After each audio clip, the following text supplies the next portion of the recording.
Hello friends, welcome to Universe of Naruto X. If you love Naruto what if stories and anime explanations, don't forget to subscribe to the channel. Now let's begin today's story. Naruto, Ino, and Hinata made it home with Naruto stomping into the living room and plopping down on the couch. He glared at the wall as he tried to calm down. Nar shifted his eyes up so that his gaze fell on Hinata's face who stood in front of him. He couldn't keep his anger as he saw the concerned look Hinata had. He sighed as he leaned back on the couch. I'm fine, Hinata. Just Ino moved behind Naruto and wrapped her arms around his neck. You don't like what happened. He leaned back as he nodded. It's not just that. EA may be a pervert, but he wasn't a bad guy, at least not as bad as his friends. Russ seemed to be remorseful about this, but it seemed like she wasn't that broken about it. It was almost like a part of her was okay with it. Hinata sat next to him as she thought of something. So, what are we going to do about Rias? We need to keep tabs on her. She isn't human. That much is certain, but she wanted something from EA, and his corpse must still have it. Ino leaned down so her head was next to his. Why didn't you leave a clone with her and tail her as you did for all those other people? Naruto's glare returned. Because if I left a clone there, it would have attacked her straight away. We need intel. And at that moment, I was not in the mood for being patient. The girls nodded as they were in a similar mindset, albeit much more toned down. Nar got up inside as the day started out so well until that event. Come on girls, let's get some sleep. Tomorrow I will leave a clone to tail her and see what her plan is. The girls followed Naruto to the bedroom, ready to put this day behind them. Next day, Monday, they couldn't understand it. They were there. They saw the body. They knew he had lost all signs of life. But there he was, walking through the halls as if nothing was wrong. The three were outside with Naruto just staring at EA through an open window as the brunette was talking animatedly with his friends. Adatwa Ino and Hinata nodded as they agreed with his lack of speech. Ino looked to Hinata and asked, we both came to the same conclusion when we checked him, right? Hinata nodded. Yes. All signs of life were fading so fast that there was no way we could save him. Nar sniffed the air to see if there was any scent of death, but no, there was no sign of such a scent. But there was a slight change to his scent. It was small and almost unnoticeable, but it was there. He just wasn't sure what it was. It was then that he focused on his hearing. He got a bunch of random chatter until he caught EA's voice and focused on what he was saying. What do you mean that you don't remember about Yuma? Matsuda shrugged his shoulders as he said, I'm telling you, you never told us about this girl. Moto Hama adjusted his glasses. Perhaps you imagined this girl to the point that you believed she was real. A felt angered at this as he rummaged through his pockets. Are you kidding me? I know I told you about her. I even showed you a picture of her here. He pulled out his phone and began to go through it, only to find that Yuma's contact info and pictures of her were no longer saved on his phone. What the hell? It's gone. He thought about this as it just didn't make any sense to him. His eyes then suddenly went up to the top of the stairs to see the red-haired beauty queen, Rias Jimori, looking down at them. Russ looked at EA and could see that he was doing far better. She began to walk down the stairs while keeping her stoic visage. But as she passed the three, she shifted her gaze to Ye and smiled. Good. It looks like he has gone back to a normal life. Sai will have to meet up with him soon to tell him about what he has become. She continued walking down the stairs and off towards the club room. Nar thought about the little interaction that just happened between Rias and Ye. Although it looked like Rias was acting her usual nonchalant persona, the regret he felt spike from her told him that she might have done something that she didn't want to do. Though this did help him in thinking that she had done something to bring him back from the dead. Hearing EA's friend talk about going to his house to watch some before screaming out, Bonsai de Arrow, he lowered his hearing while sweat dropping about the pure perversion the perverts had. Who the hell would scream that out in school? He looked to the two next to him and was about to say something and tell Whiskers. Naruto looked to the side to see another rampaging mob lead by Ika that was after his Whiskers. He whispered out, shit, Hinata, Ino, meet me behind the school to start our mission. And with that, he dropped his glare and began running with the mob of girls chasing after him.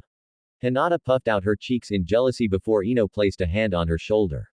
She huffed a bit before staring at the direction they went. They never give up, do they? Ino giggled at this before shaking her head. Even when we told them that he was off limits, they still tried their best to get to him. Even when we told some of them that he was dating us, most of the girls got even more enthusiastic in trying to catch him, especially Ika.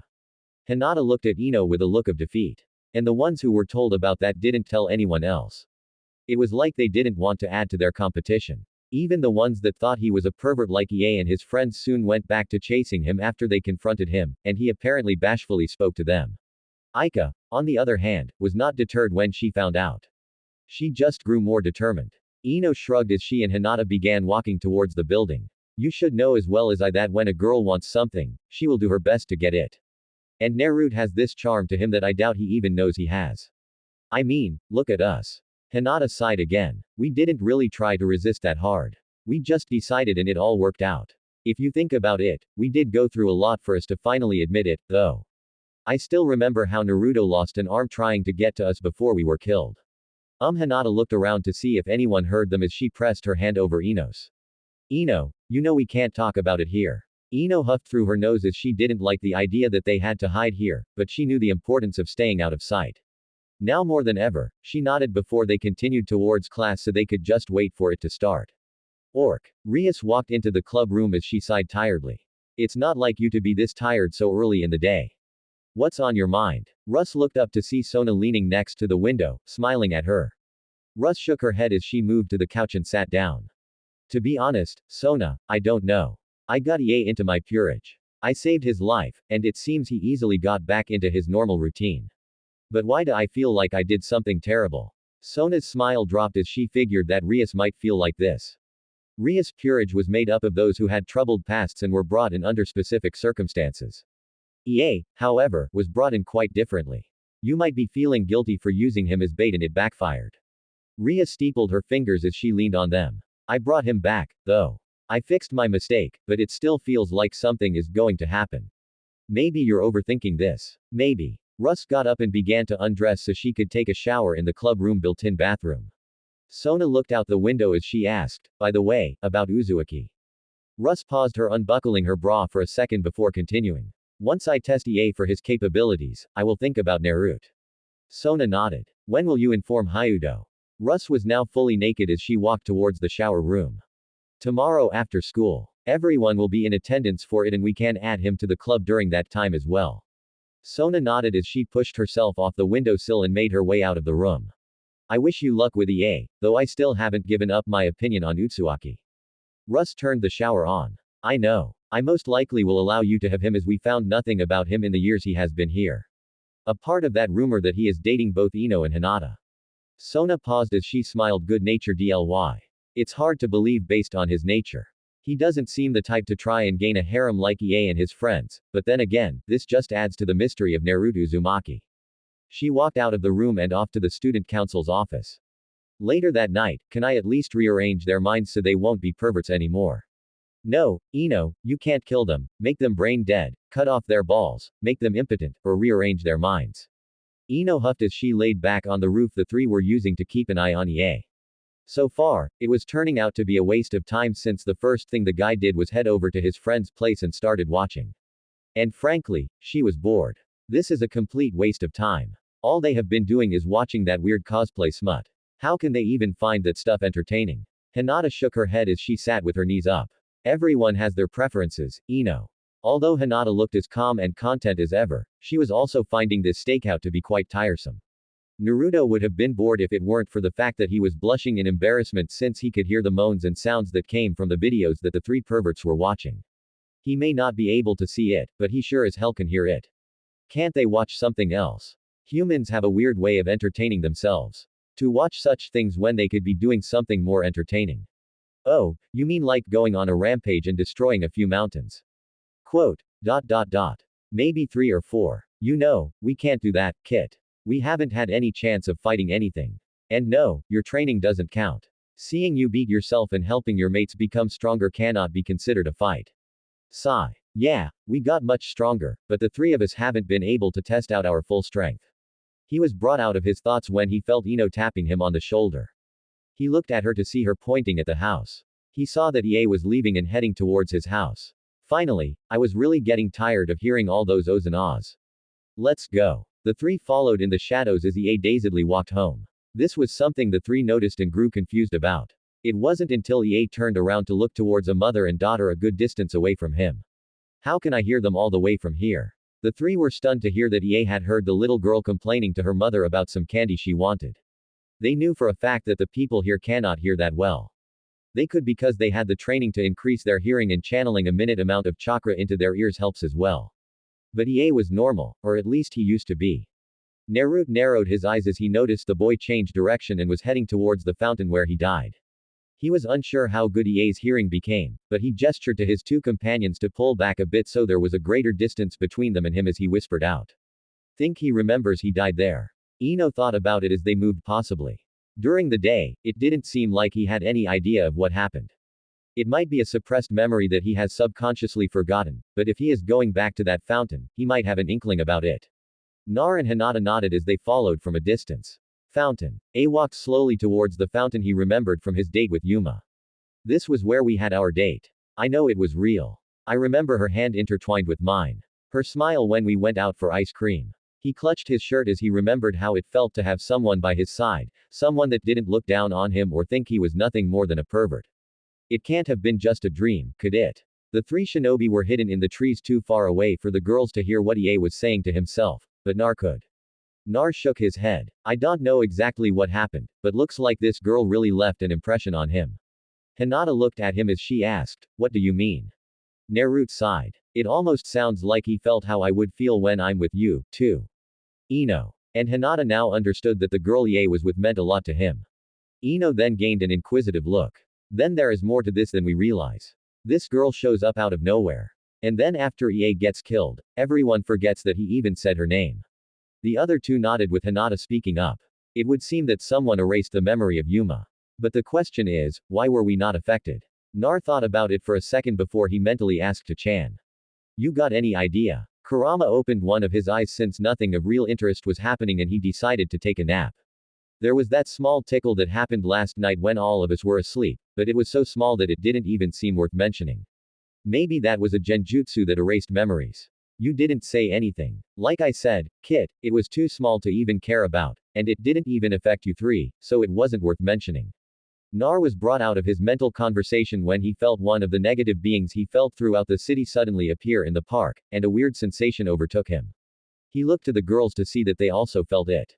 He looked toward Ie to see that he wasn't alone anymore. Not good. Ino Hinata circle around him in case he tries to flee. I'm going to. He paused as he saw Ie make a leap that should not have been possible for him. Okay, now I know something is up. Girls go. Ino and Hinata disappeared from his side as Naruto made his way closer. So you are running away. Ie panicked as every fiber of his being told him to run away from this trenchcoat wearing man. What the hell is going on, and he turned and ran. Nar turned in the same direction of Ie as he followed from within the forest. Okay, he is slightly faster now. He then felt the malicious intent coming from the stranger, and the interesting thing was that it was coming from above Ie. Looking up, he saw the guy with black feathered wings and his mind immediately went back to the previous night. Ie ran away as fast as he could to get away from the random guy. What the hell is going on? Who is that guy? And why do I feel like I shouldn't even be near him? He saw black feathers begin to fall from above him, and he remembered that Yuma had the same kind of feathers. Looking up, he expected to see her, but instead, he saw the man looking down at him. He stopped in his tracks when the man landed in front of him. The man looked around to see if there were any other signs of devils nearby and was intrigued by the fact that there was no sign of anyone else.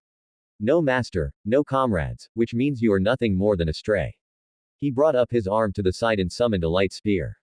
Easy prey. A turned and ran in fear. If this is a dream, then someone wake me up. In his haste, however, he tripped and fell to the ground. Turning his head, he saw the man throw the spear at him, aiming to kill him. Someone, anyone, help. He shut his eyes as the light from the projectile grew closer. After a few seconds, expecting to feel some sort of pain and not feeling anything, he thought to himself, was it a painless death or something? He could still see the light shine through his eyelids and took a chance at opening his eye only to see the tip of the spear an inch from him. He screamed in shock and stumbled back from it before looking down at his body to see that he wasn't hurt. He looked back to the spear and saw that someone had grabbed it. Following the arm that held the spear, he saw who it was. Nar. Nar sighed in relief that he caught the spear. That was close. Thankfully, the spear was moving slow enough for me to catch it. Even at that close of a distance, it was almost at a slug's pace. Better not ever mention that to Ba-chan. He looked at the down boy and gave his foxy smile. Hey, you okay? A was dumbfounded. How? When? The man was confused as well. How did I not sense him nearby? Who are you? Nar turned and glared at the man. Give your name first and then I will give you mine. Damn, that sounded cool. I should watch more movies. The man smiled as he took off his hat and gave a gentleman's bow. I am Danik. Nar gave a smile as he answered back, I am Naruto Uzumaki. Now, why don't you tell me why the hell you are trying to kill this guy? Don Seek placed his hat back on his head. A stray devil does not deserve to live if it has abandoned its master. This is the common rule that we all follow. Hearing what Dan Seek said caused something to snap in Nar. Devil Master. He gripped the spear so hard that it shattered in his hand. He glared hard at Dake before he said, Ino Hinata. Before Dan could react, he felt something impact hard into several pressure points in his body and several slashes on joints of his body. He fell hard onto the ground and looked up to see two females wearing the same uniform, glaring down at him with both holding their hands up with two fingers extended, although the bluet had her thumb pressed with her two fingers as well. How did I not sense any of you? Nar moved closer to stand between the girls as he glared at the man. You should work on your sense better, but I doubt you will have the chance. He brought his fist up, ready to knock the guy out until a bright red light began to shine behind all of them. The shinobi turned around to see what was going on until they saw three figures appear from a red circle on the ground. Donnie saw who it was and knew now that he was out of his league. Not only were these three unknowns here and were the ones that crippled him, but the red-haired girl that just appeared told him that the heir of the Grimoire family had arrived. I must flee. Lucky or him, his wings were still functional, and he used them to push himself off the ground and into the air. The three shinobi turned back in time to see Donnie fly into the air and disappear from sight. Damn it. Donnie Seek's voice then rang through the air. You almost had me, and I commend you for that. I hope we never meet again. Nar saw a feather fall from the air and swiped it into his hand. Taking a sniff, he knew two things now. 1. This was not the same winged figure that killed EA before, and 2. He had the man's scent and would not let him get away next time. Russ knelt down to EA and looked him over to see if he was okay. Are you alright, EA? EA was confused about what was going on. First, a weird man pops up out of nowhere to kill him. Next, his classmate and one of the most popular guys in his school shows up and saves him. Then, two of the beauty queens appear and take the man down. And now the third and fourth beauty queens show up with the mascot of the school with the red-haired one looking him over making sure he was okay. What's going on here? Russ sighed in relief that he was fine. She did not expect another attack from the fallen angels so soon. But she was glad that it didn't turn out to be another death. I promise I will explain everything to you. Why not do it now? Rias, Akeno, Kenako, and EA looked up to see the angry look of Hinata and Ino and the dark look coming from Naruto. Naruto took a step forward and spoke with anger clear in his voice. Why not explain what the hell you were and what you did to him? Rias was a little taken aback by the attitude the blonde had. Not once has anyone seen anger in the blonde's face, and some even thought that he didn't even know how to be angry, but the look he had now showed fury he was holding. She took a breath as she stood up and stared Naruto in the eye. So I was right that there was something about you. Do not try and get out of explaining. He paused for a second as something came to him. So you can teleport. Russ was stunned to hear such a declaration. Yes, she and the other two teleported here, but to come straight to such a conclusion was of interest to her. How did you know that? Nar did not grace her with an answer. He wasn't going to tell her that he had a clone watching her as she went about her business in the club room she uses and dispelled when the three disappeared in the same red light. He shifted his gaze to the other two that arrived with Russ and decided to push deeper into his advantage. So, it was you that had Kenio tailing me all this time. He saw the shock on Russ and Ano and the slight widening of Neo's eyes. He looked at the petite girl and said, You're not as stealthy as you think. Looking back at Russ, he spoke with authority. Now answer my question. Russ knew that she had to explain everything not only to EA, but now to the three unknowns that had plagued both her and Sona's radar for so long. I will explain everything to you and EA tomorrow after school. It is late and I wish to discuss some things with you as well. Nar did not like the answer, but sensing no lie, he took a few steps back till he stood with Ino and Hinata. You better explain everything since I hate liars. And with that, the three shined away. Everyone that remained there were stunned at the sudden disappearance of the three and they looked around to see if they could get a glimpse of where they might have gone. Kenio was the most startled as she said chakra. They used chakra. Akeno and Russ looked at her in shock. So that time you said you sensed chakra and he was in the area meant that it did come from him. She then gained a question. How have they remained hidden for so long? Kenio shook her head signifying that she had no idea. Rias could only sigh as things were becoming far more difficult. It turns out that her gut feeling was right when she thought that there was something about the three. But now it seems like it will take some extreme convincing if she wants to add them to her peerage. She looked down at EA who was still too stunned to say anything and she brought her hand up for him to take. I know you are confused right now, but I promise to explain everything to you tomorrow. But right now, let's get you home. A took the hand and got to his feet and they began to make their way towards his house. He was still so confused that it didn't even register in his head that he was being escorted by three beautiful girls. EA was sitting in his seat in class while looking out the window while his teacher was going over the lesson. He hadn't slept much last night. After Russ, Kenio, and Akeno escorted him back home, he was told that someone would be sent to get him at the end of class. Throughout the day, his mind was more focused on what had happened recently. I was attacked by winged people. Russ knowing about it and then Ino, and Hinata showing up out of nowhere to save me. What did I get myself into? On the other hand, had his head on his desk sleeping comfortably while his teacher ignored the fact that he slept. One of the biggest mysteries that the teachers could never figure out was that despite Nar sleeping through almost all his classes, he still got high marks on all tests and assignments. The only issue was, pay attention, girls. All the female students could not help but find Naruto's sleeping face adorable to watch. He's so cute. He looks like a sleeping cat. I want to pet him. Ino and Hinata chose to ignore what was happening in the classroom. Despite Hinata twitching every now and then, they were writing in their notebook for the next time they sent messages to Konoha.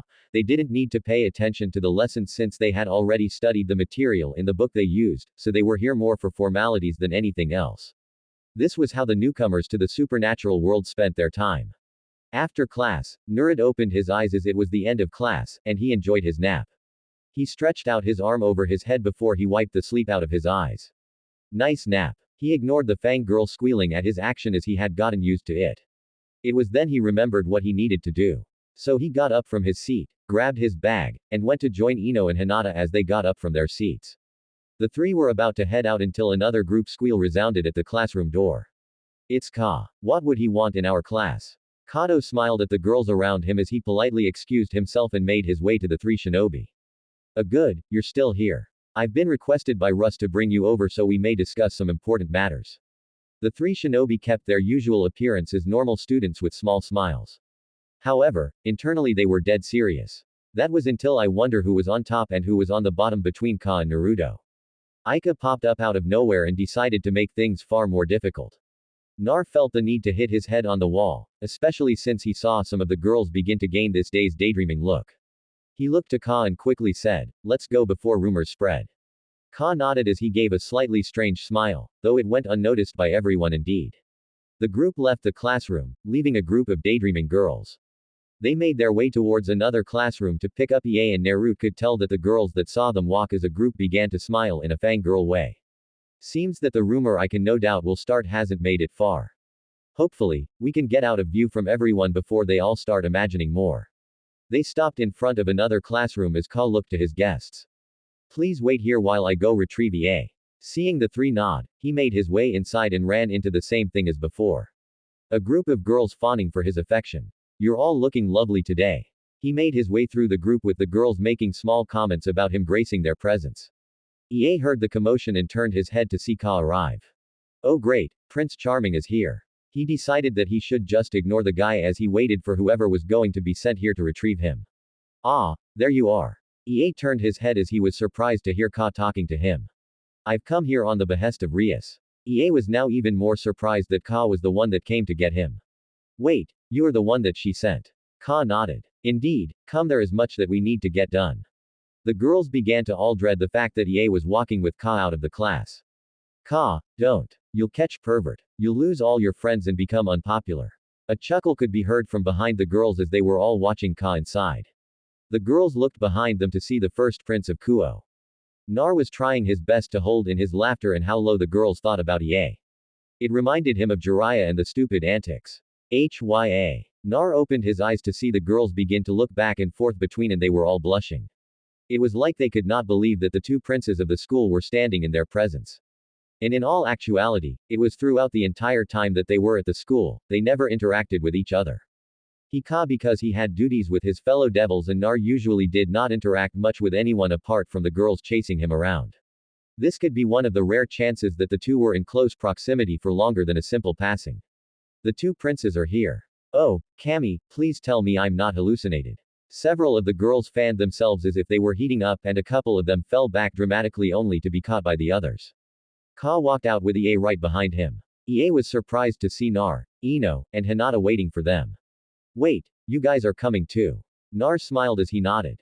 Of course, we all have some things we need to talk about. Ka nodded and gestured for them to follow.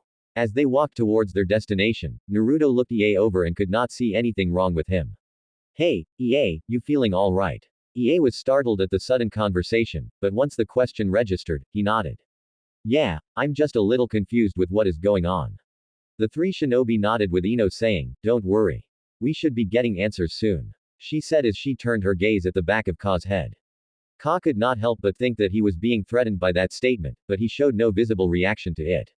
They made it to the orc, and inside the room were Rias, Akeno, Kenio, Sona, and Tsububaki. The group all paused what they were doing and turned their gaze to the new arrivals with Kenio pausing from eating her chocolate. Ano smiling, Russ sitting at her desk, Sona and Tsububaki now giving an analytical look to Naruto, Ino, and Hinata. Something that startled all that watched them come in was the change in Naruto's facial expression. As he came in, it looked like he had the usual bright personality. But the second the door closed, it shifted into a look of someone who had just entered enemy territory. Not only that, but Ino and Hinata gained a stoic visage as to not give any clues on how they really felt.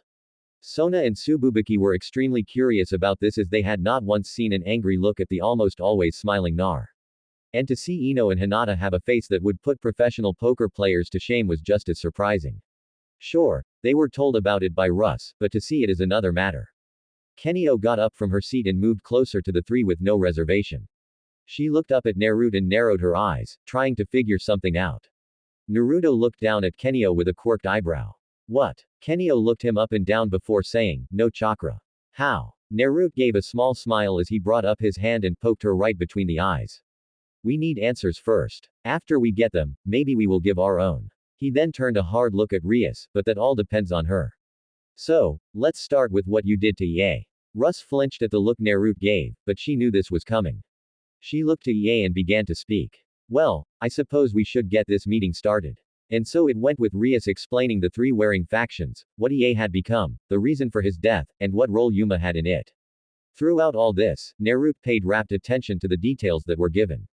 In all honesty, he thought that it sounded similar to what would be done in the elemental nations. However, instead of it being because of what village you are from, it is more on what race you are. Something that bugged him was, since when does being one or the other affect the kind of person you are? It should be one's actions that should be judged, not what they are. He also kept his gaze at EA as he could not only see the hurt he had when told that Yuma was just doing this to get the chance to kill him. He could not imagine how it must feel for someone you care about just acting so they could kill you. Or rather, how it would feel like if you were oblivious to their intentions. So that is everything. You have become one of us now. Russ finished as she and the rest in the room unleashed their wings. EA was stunned by this, but for some reason, something burst from his back, causing him to turn his head to see that he has the same kind of wings as them. Nar looked over the wings that were now on their backs and was interested in the way they look. But this was a minor thing since, despite the fact that everything she had said was true, she still avoided one thing. Why don't you tell him that you used him as bait to lure out the fallen angels? Ria sighed as she knew she would need to come clean. I was unsure if the fallen angels were really after EA at the time. We had discovered them in our territory not that long ago, and when we discovered them around our school, we wanted to see what they were really after. I had wanted to be absolutely sure that what they really wanted was EA or it was just a passing notion. As such, I had allowed them to date and see if she would show her true intentions and reveal some more about where they had stationed themselves. I just did not account for losing sight of EA during their date and that being when she would strike. Nar began walking closer to Rias, leaving Ino and Hinata where they stood. You took too great a risk, and because of this, EA ended up dead, and now part of something he didn't ask for. Naruto's glare was piercing, and the way his eyes bore into hers almost made her feel small. EA nervously walked up to Nar in a placating way.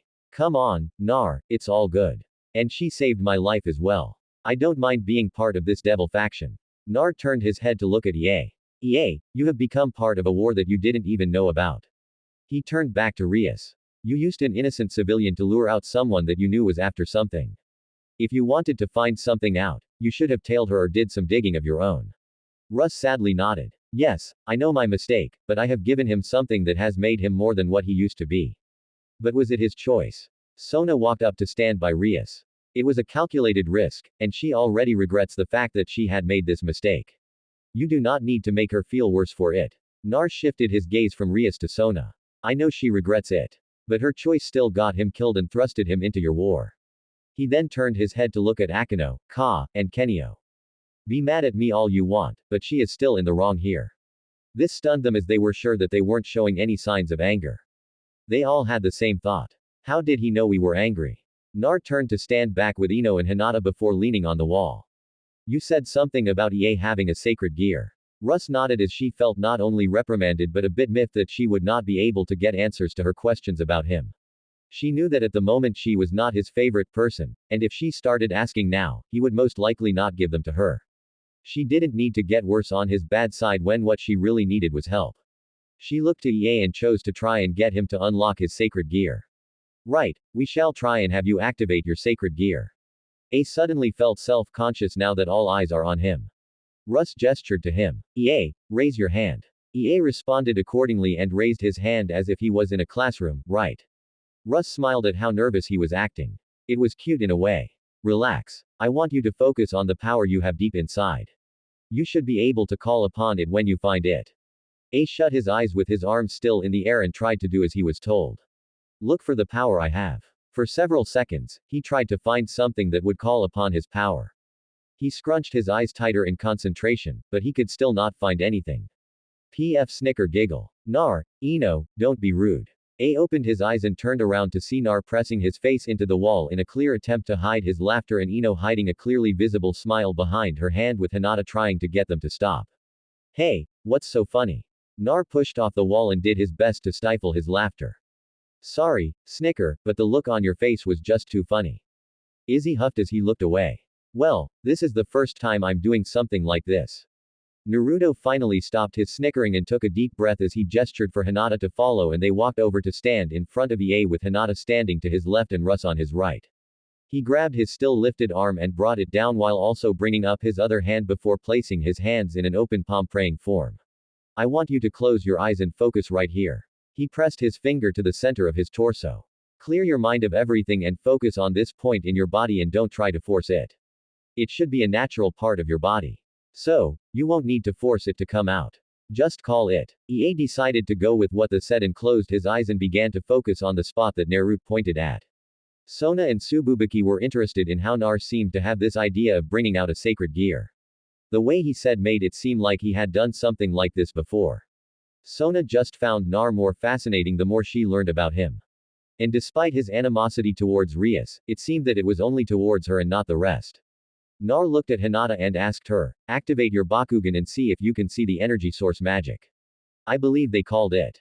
Hinata nodded as she brought up her hand into the tiger seal before activating her dujutsu. This had caught the attention of everyone as they were interested in what had happened to the girl's eyes. Nar paid no mind to them as his focus was on EA. He knew they would ask about it, but that didn't mean he would answer them. He still wasn't sure if he should divulge anything to them. After a few seconds, he stepped forward and bonked EA in the head. No thinking of EA rubbed the spot he was bonked before looking to Nar. How did you know? Nar gave a knowing smirk before stepping back. You're easy to read. He actually felt the guy's perversion rise and with how EA was, it was the only reason he would have those feelings. EA was thinking of now try again and don't think of. EA sighed as he tried again. He wasn't used to doing something like this, but Nar seemed to know what he was talking about, so he would trust him. Naruto looked to Hinata and whispered, anything. Hinata narrowed her eyes as she nodded. Yes, in fact, I can see everyone here has a type of energy inside their bodies. It is different from chakra, but it is there. I also see a chess piece within several of them. Ino quirked an eyebrow as she decided to join her fellow shinobi. Chess piece inside them. Hinata nodded as she spoke, but kept her main gaze on EA. I had seen it early when we were watching him with his friends, but I had not focused on it enough and I assumed he merely had it in his jacket pocket. There is a number attached to it as well. The number 8 feet. Sona and Rias had their minds running a mile a minute as they couldn't believe that Hinata was able to see the chess pieces inside their peerage. As far as they knew, there was no real way to do such a thing. But here she was seeing the pieces they used. Sona focused on Hinata's eyes as she adjusted her glasses. What are those eyes of hers? Are they an unknown sacred gear of something else? Hinata then noticed something happening within EA. Wait, there is something. EA had tuned out the world around him. He tried his hardest not to think of like he normally would, and once he was able to clear his mind, he found himself in front of a raging inferno with a large silhouette gazing down at him. That boy is an interesting one. If he was able to instruct you into contacting me. The figure looked down at Ie and nodded. Well, partner, it is a pleasure to finally speak with you. I am known as Deidre. Ie was awed by the large being before the inferno grew, and he covered his eyes as it brightened. Ie's eyes snapped open as his left hand gained a red gauntlet with a green gem on the back of his hand and yellow spikes that ran down at level 2. Whoa, what's this? Rias stepped forward with a wide smile on her face. That is your sacred gear. It is what the fallen angels wanted to destroy by killing you. Sacred gears have been in existence throughout all of human history. Most of the time in high-standing figures and those known for exceptional achievements. Nar looked to Hinata and she answered without him asking. His energy had jumped in potency, but it is mainly focused on that gauntlet. Ino nodded as it would make sense if the object itself was said to be powerful. It was then that she had asked something in a whisper that they needed to know. Will you be able to tell if anyone else has magic? We haven't really been looking, but if we are on their radar now, we need to be ready. Hinata nodded as she whispered back. I had not focused my sight on anything other than chakra. Now that I know what to look for, I can tell if someone is from the devil faction. I would need to see a fallen angel to see if there is any difference, but I will keep an eye open for any irregularities. Naruto nodded as he turned back to Rias and Ie as the former had finished telling Ie about what they do in general. Sounds like the missions back home. But simple fetish requests. It was one of the things Rias described some of the contracts they had taken. It was vague in a way, but also clear on what could be asked of them. His sweat dropped when he heard Russ tell Ie that if he worked hard enough, he would be able to have servants of his own, which got Ie to shout out, I'm going to have a harem. The three shinobi sweat dropped at that declaration as Ie kept proving how odd he could be. Nar rolled his eyes at this. Of course, you use that to get him motivated to do it. Though Nar felt that his statement was not entirely true. Is there something more to it or am I losing my touch? Doubt it. Where the hell have you been? Yu-chan sleeping. But this whole devil talk sounded interesting. Maybe, but I don't need to change anymore. I'm already not human. I don't need to become something else. What about your mates? This had caused Nar to pause for a minute. He wasn't interested in it, but one thing did catch his attention in becoming a devil thing. Immortality. But not for him. He was practically already immortal. But Ino and Hinata weren't. He knew that he would outlive them, and it hurt his heart to think about it. But if they were to become one, they could stay with him forever. But the idea of them becoming the servant of someone did not sit right with him. He would need to discuss this with them, but right now was not the time. Nar then saw that Ie was packing up some flyers that he was asked to send out to the public. On the job experience, not bad, but he watched as Ie made his way out of the club room and off to do the job. As the boy left, Naruto spoke, Ie, stay on your toes, devil, you may be, but the fallen angels will most likely still be after you. Ie felt all his nerves fail him, and he at first wanted to turn around and not do this delivery, but he regained his nerve and nodded towards Nar. Thanks for the heads up. Nar smiled as he nodded to the brunette before he watched him leave. He kept his gaze on the door as he sensed the slight fear the guy had to pinpoint where he was in the building. He didn't even turn his head when Rias began to speak to his group. Okay, now we can move the conversation onto you three. Naruto felt the prankster in him show itself after so long of being dormant. And despite the fact that he wanted to do something grand to someone, he right now had a mission he needed to do. Ino Hinata, let's go. The three began to head towards the door, which shocked everyone else in the room. Russ took a step forward as she called out, hold on. You said you would answer some of our questions. Sona stood next to Rias as she nodded. She is right, Utsuaki-san. I do not see you as someone who would go against his word. Nar had opened the door and paused before leaving. He turned around with his foxy grin clearly visible. I said that it would depend on whether or not I like your answers to what happened to Ie and even if they are satisfactory. I never said when I would tell you. Russ was wide-eyed as she realized what he was doing with Sona actually smiling back at the boy. Clever. Nar then gained a dead serious look. Don't forget that I am still pissed at you. He pointed at Rias while ignoring the clear signs the others were ready to defend her, whether verbally or physically. I'll give you your answers, but only when I feel I can trust you. Right now, we are going to keep an eye on Ie. He may have power now, but that doesn't make him a fighter. We will talk when I can trust you, Rias. He then moved aside for Hinata and Ino to move past him before walking out himself. Before he closed the door, he looked back, gave his usual happy smile, and did a two-fingered salute. Catch y'all later. And with that, he closed the door. Everyone there stood in silence until Akeno giggled. It would seem he got the better of us. Russ groaned as she slumped a bit. I'm really going to have to gain his trust if we want to know more about him. I didn't even get the chance to ask him about joining. Though with how he feels about me, I doubt he would even consider it. Ka smiled sheepishly. Well, he did say he would give us answers later on. Let's just hope it's soon. Kenio took a bite out of a slice of cake she now had. Hopefully, despite her usual stoic appearance, her mind was thinking about the three. There was something about the chakra they used that seemed interesting to her, more so Naruto than the other two. Hinata may have been the only one that let her chakra be known, but she still remembered the brief moment all three used chakra before. She wanted to know more about them. Unbeknownst to the rest of the room, a small mouse was hiding under the couch out of sight and listening to the conversation they had. Later, the three shinobi were on a rooftop watching Ie leaving his client's apartment. Ino blew out a puff of air on her bang as they watched Ie walk his bike down the street. I can't believe they summoned devils to their house to cosplay and do weird things like that. Hinata smiled as she leaned on Ino's shoulder as she was at least enjoying the night. Everyone has their own form of entertainment. Naruto was on one knee as he kept his focus on the boy and the oncoming enemy. True. Like how you like my special massages. Nar turned his head to the right to give Ino a knowing look. Ino and Hinata blushed as they both enjoyed those massages. Ino then smiled at Nar as she spoke softly. Maybe when we get home we can have another session. Nar would have loved to say yes, but he shook his head instead. I doubt we would have the time. Here they come. All three got up and made their move. A was grumbling to himself on how he messed up on his job. I can't believe that I didn't even get him to sign a pact. All we did was talk about Dragon Boy Z the entire time. What the hell is wrong with me? He was suddenly brought out of his thoughts when he suddenly felt something wrong. He turned around as his gut was telling him that there was danger heading his way. This feeling. Is it the same guy from before? Fascinating. A saw that it was a voluptuous woman walking towards him with an irritated look on her face. Who are you? The woman kept her focus on the boy in front of her as she continued to stride forward.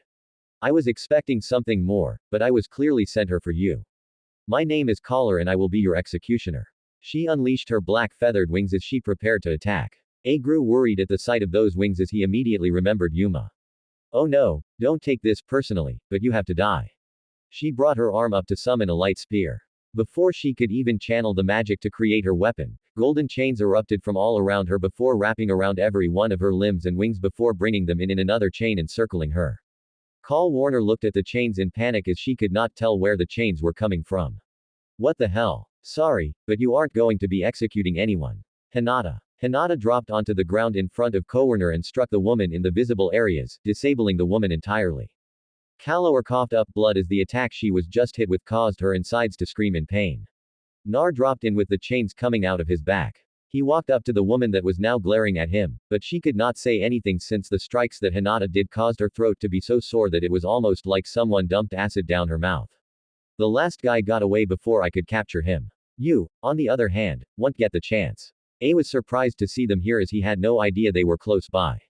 Naruto, Hinata, don't forget about me. Ino landed next to Hinata with her hands in her family's jutsu pose, mind destruction jutsu. She made sure to hold back enough not to cause any damage to the mind. She only used enough force to knock the woman out. Ie shouldn't be surprised about what happened, but it happened so suddenly that he was still a little shocked. What? Nar kept his chains around the knocked out woman as he looked to Ie. We were watching over you to make sure that you don't run into trouble. He looked at both girls and nodded before he summoned a single shadow clone. They'll take you home to make sure that nothing bad happens. Ino, Hinata, and the clone walked up to Ie as if they were honor guards. Naruto smiled at the flustered look Ie gained before he nodded to his girls. You know where to meet up. With that, he shined away with the fallen angel in tow. Ie looked to the clone in confusion as he reached out to poke him only to have his hand slapped away. I'm not some museum piece that you can ignore the sign and poke. Ie rubbed the hand that was slapped before he looked at the clone in awe. So, you can clone yourself. The clone smiled at Ie's Aruk expression. Yep. Comes in handy when I need to be in two places at once. Ie couldn't help his excitement as this was the kind of power you would see in anime or manga. So, do you use it to skip class and do your own thing? The clone's smile dropped as he felt two pairs of eyes glaring at the back of his head. Boss tried that once. He got the lecture of a lifetime. A turned his head at the two girls behind them only to see them smile at him innocently. He tilted his head in confusion as he asked them, what's he mean by that? Ino waved her hand dismissively. Oh, nothing for you to worry about. The clone grimaced at how sweet those words came out of her mouth. Even if they aren't devils, I have 2 demons for girlfriends. Evil. Elsewhere, Naruto appeared in a forest miles away from the city with the fallen angel laying on the ground, still wrapped up in his chains. This would have worked better if I was in a dark room with only one light and a single chair. It was then that something clicked in his mind. Is that just the stereotypical interrogation room? It was like that in Konoha, and I saw it in several movies. He shrugged his shoulders as it wasn't important right now. He made sure the barrier tags were still in place as this was a spot that he and the girls trained in secret. Looking at the still unconscious woman, he brought up his hand into a gun motion and used his extreme chakra control to shoot out a splash of water on her face. Ba Kawa. Kalawar looked around to see that she was no longer in the city. It was then that she felt that she was wrapped up in chains, including her wings. What the hell? Rise and shine, sleeping beauty. Kalawar looked up to see the boy that had spontaneously popped up out of nowhere when she was going to kill the brunette. You, Naruto smirked before he went into overdramatics. Me. He pointed at himself before pointing at other things. You, that tree, that rock, the sky. And they all lived happily ever after. Collar grit her teeth as this boy was playing around like a fool. She flexed her hand and tried to summon a light spear so she could flick it at him. Keyword tried. W. All she could do was have some light particles flicker in her hand before they disappeared. Interesting. Call Warner glared up at the boy to see him looking at her with his hand on his chin. It would seem that my chains disrupt your magic just as much as it does chakra. Or it could be Hinata's hits did it. But we can worry about that later. Nar used his chains to lift her into the air, so he could be more eye to eye with her. Now I'm a little pissed that the trenchcoat guy got away from me since I wanted some answers about what you guys have planned, but I guess I will get them from you instead. He tilted his head to avoid the glob of spit she shot at him. Call Warner smirked at him as she wasn't one to talk. What would a little boy like you be able to do to me? You won't get underscore. Nar gained a sadistic smile on his face. You don't seem to understand the situation you're in. You can't access your power. You're stuck here and I have a prankster side of me that hasn't been used in a very long time. Kalawar scoffed. Pranks like that would do anything to me. Nar conceded that notion. True, pranks in general are harmless, but they would just be for my own fun. I have a friend, Anko, that was an expert in torture and interrogation. She taught me a thing or two, and now I get to try them out on you. He walked up to her before moving to her wings. Let's start small. Does it hurt when I pluck out your feathers? He grabbed one before plucking it hard. Collar winced at it, but remained silent. Unfortunately, this did not go unnoticed. Oh, so it does. Let's see how long it takes till you at least squeak. He plucked out a few more and smiled. Don't worry. From what I can tell, you have plenty of feathers to pluck, so I'm going to keep going till you are bare. The thought of losing all her feathers caused some dread to enter her heart. She attempted to retract her wings, but the chains seemed to be keeping them out as well. Hey, wait, she winced as he started. This little feather went to market. This little feather went home. He looked at her with an all too happy smile. Don't worry, this is only light teasing. We will get to the real fun afterward. Collar did not know if she should be afraid or not, as the boy was right. She was powerless at the moment. And these little feathers went, wee. Next morning, EA was walking to school, still thinking about what happened yesterday. Man, to be able to clone yourself like that. If I could do that, I wouldn't have to go to school so early in the morning. Man, that would be so freaking awesome. Ha. A turned his head when he heard a female scream, only to be greeted by the panty-clad of the said girl. He gained a wide perverted smile as he stared at it. The girl winced as she got up from the ground and rubbed the side of her face. I fell down again. I'm such a klutz. She returned around and got into a sitting position, not realizing that her skirt had risen up and her panties were still visible. A couldn't help but notice how cute the girl was, but he didn't recognize her. Whoa, who's that? In the trees behind EA, Nar focused his gaze on the girl as he had been on the lookout for someone. Long blonde hair, big green eyes, foreign and wearing clothes for a nun. Must be her. Asia Argento. You got to be kidding me. Was what Nar mumbled to himself as he watched EA and Asia converse with each other as they made their way to the church that Asia was supposed to be at. The first thing that happened was something you would see in manga as the girl had fallen over, giving them a clear view of her panties and act as if it was just her clumsiness. But after she got up and EA got out of his perverted gazing, the two had begun to converse with each other. And EA wasn't perving over her as he would normally any cute or breathing girl that exists. Okay, He may be being a bit harsh on how EA was, but that was because he had caught EA trying to peep on his girls a few times. Maybe not specifically then, but Ino and Hinata were there so he can be a little petty against the brunette, even if he was a little sorry for him being thrust into a war. Speaking of which, I'm going to have to ask her about this. He looked back to EA in Asia and couldn't help but find it interesting that EA was acting like a normal person, asking her about why she moved her from the church she came from. Though there was a little sadness there that told Nar there might have been a story behind it, but he was more focused on the incoming negativity. It wasn't moving fast, so he didn't need to rush, but he was ready for anything. A was smiling as he was carrying Asia's luggage and talking to the girl. So you are here to become part of the church in town. Asia nodded as she brought her hands up in prayer. Yes, I was transferred here as a way of expanding our teachings. I am thankful to our Lord to have been blessed in coming to this beautiful city.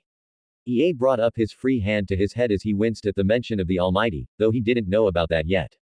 Asia looked at him and grew worried at his distressed face. Oh my god, are you alright? A nodded as he cracked open an eye. Yeah, just a headache. He took a deep breath and was going to wait for the pain to subside. But he saw Asia gesture for him to lower himself. Not seeing the harm he did as asked. After he saw her bring her arms up to his head, he felt relief as the pain in his head subsided. Asia brought her hands up and began to use her ability to heal the pain EA was feeling. Nar focused on Asia's hands as the green glow reminded him a bit of the medical jutsu Ino and Hinata used. I'm not sensing any chakra. So maybe it's like the devil's magic. He was now understanding why the fallen angels had invested much into this girl. Though he felt that he would need to pay the Defa angel another visit since she had failed to mention this to him. Well, more like she will be defeathered again since he found out that they regrow after some time. Though he figured that it required magic since the regrowth was slow thanks to his chains and now seals. A opened his eyes fully to see a green glow around Asai's hands. Wow, thanks. The pain is gone. Asia gave a bright smile to him. I'm glad you feel better. A smiled back as he stood up straight. That's some power you got there. Must be cool to be able to heal others. She nodded before her smile dropped a bit. She was able to hide it well from EA, but Nar saw right through the forced one. Nar hopped onto another branch and saw that they were now close to the church. Something else he thought was interesting was the one that was closing in on them had stopped and was just staying where they were. We gotta watch her. EA looked up towards the church and felt every fiber of his being telling him he should get as far away from it as he can. But he needed to make sure that Asia made it. Well, there it is. He lifted his hand and pointed to the dilapidated building. You sure that this is the church you need to be at? It doesn't look like it's been in use for a while. Asia nodded. Yes, this is the place. Don't worry. I'm sure that we will be fixing it up soon. A shrugged as he put the luggage down. Well, if you're sure, I got to get going. I have something I got to do. Maybe we can hang out again sometime. Asia beamed at this as she bounced on her feet. I would love that. It must be God's will that I meet such a kind person like you. A once again felt like a knife pierced his head, but he grit his teeth and did his best not to show it. Through his teeth, he grunted. I hope we meet again, Asia. He waved at the girl as he turned and began walking away. Asia smiled as she watched EA walk away. Well, aren't you all buddy-buddy with him? Asia looked behind her to see the person she was supposed to meet. Good morning, Rainer. Rainer walked up to Asia as she looked over to where NT. Little Perv is still alive, huh? She could figure out why he was still alive, but at the moment, he wasn't that important since she can't bring attention to her group. She looked to Asia and nodded. Well, we should get you settled in. Let's go. She gestured for Asia to head over to the church, which the young blonde girl complied. Rainer turned back to glare in the direction of EA. If he tells his master about us, we are going to have to fast-track the ceremony. She turned to follow Asia to the church while looking at the girl with a look of sadistic glee. Nar kept his gaze on the retreating two as his nose twitched. So you're the one that killed him. His gaze fell on Asia and couldn't see any reason she would join a group that felt like they could slit your throat at the drop of a hat. I can think about that later, but for now he then looked at Rainer's back as a sadistic smile came upon his face. Time to have some fun. He created 4 coals before they transformed into crows and flew off towards the church. The original could feel his prankster side coming to the surface, but he would have to hold off on it for now. He has some things he needs to do, not only to mess with the flying black chickens and the devils that have their eye on him, but he also has a trip he feels he needs to make now. Huo Academy, you must never go near the church again, EA. But why? EA told Russ about the odd feeling he had when he went over to the church while holding back on his encounter with Asia. Russ Akeno and himself were in an empty area of the old school building as they discussed these matters. Rias stood in front of a stained glass window as she spoke to her new pawn. If a devil is found close to a church, it can cause problems for angels and devils. Since we are still on strained terms with them, they can see a devil closing in on the church as a potential action against them. Not only that, but the exorcists that are affiliated with the church use sacred gears, and they will use them against you if they have the chance. A thought about Asia's power and couldn't help but think, was that a sacred gear? Is she an exorcist? Akeno moved to stand next to Russ as she continued where her king left off. You were fortunate that we were able to bring you back as a devil, but if you are to die again, there is no coming back. You will forever be gone. A looked down as this all was starting to sound as if he would not be able to meet with Asia again. Yes, morbid, aren't ya? The three devils jumped as they heard someone speak and looked around to try and find the voice since it was one they did not recognize. Rias narrowed her eyes as she flexed her hand ready to launch an attack. Show yourself. Suddenly, from the ceiling dropped a figure that landed in the middle of the three, getting them all to jump back.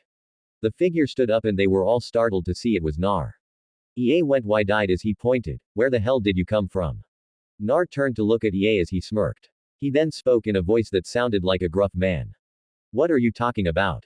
I've been here the whole time. Russ did not drop her guard as she lifted her hand and was ready to fire at him. Who are you? You may have his appearance, but you sound nothing like him. Nar turned to look at Rias as he smiled and spoke in his normal voice. Good to see that you are worried about obvious things, but relax. It's actually me. I just felt like messing with you three. Russ flared her power more with Akeno surging her lighting. You expect me to believe you after you come here with an obvious flaw in your disguise. I don't know. Russ froze as she heard Naruto's voice right behind her and hear him whisper in her ear. Do you expect an enemy to not do something to you if he was able to get behind you? Russ then felt him pat her cheek which caused her to flare her wings and jump away. She turned to see another Nar. She landed and looked confused at what she was seeing. What? The Nar that was behind her shrugged as he spoke.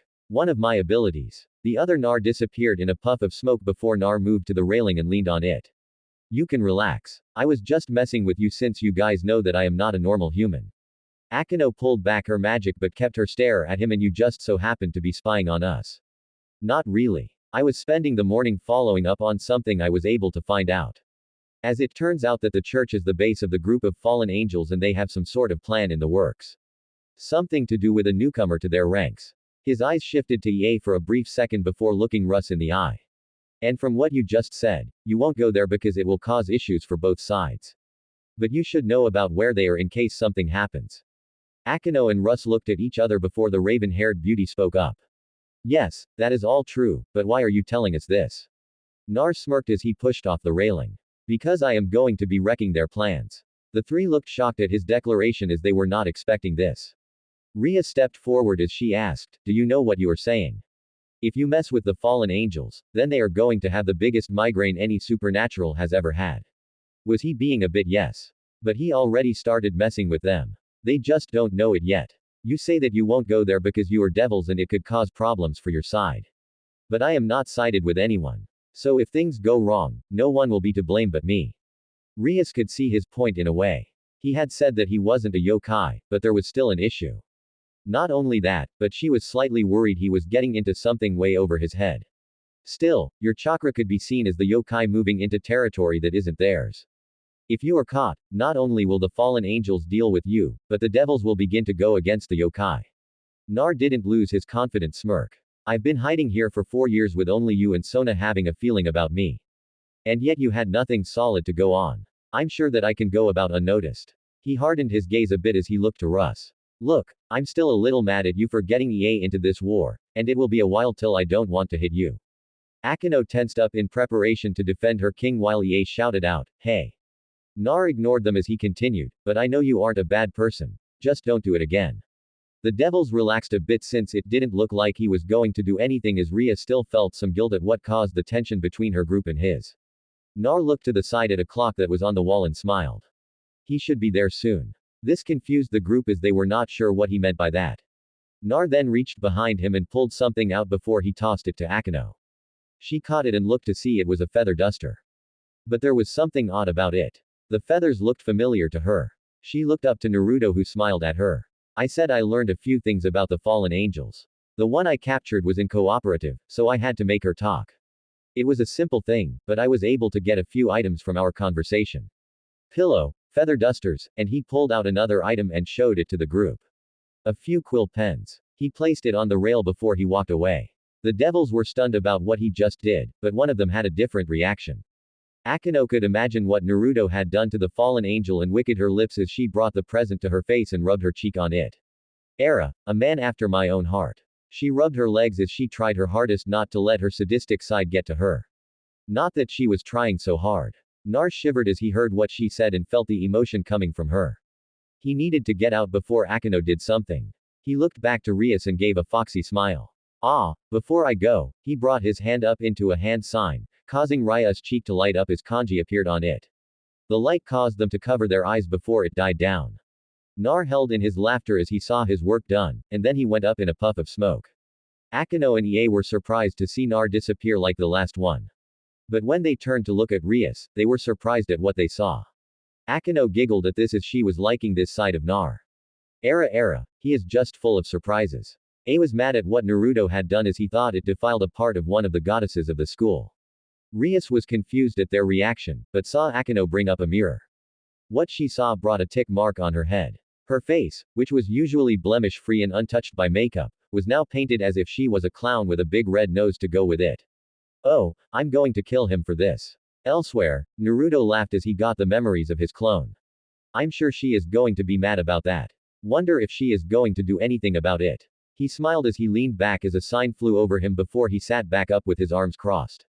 He looked around to see the passing streets, buildings, and signs.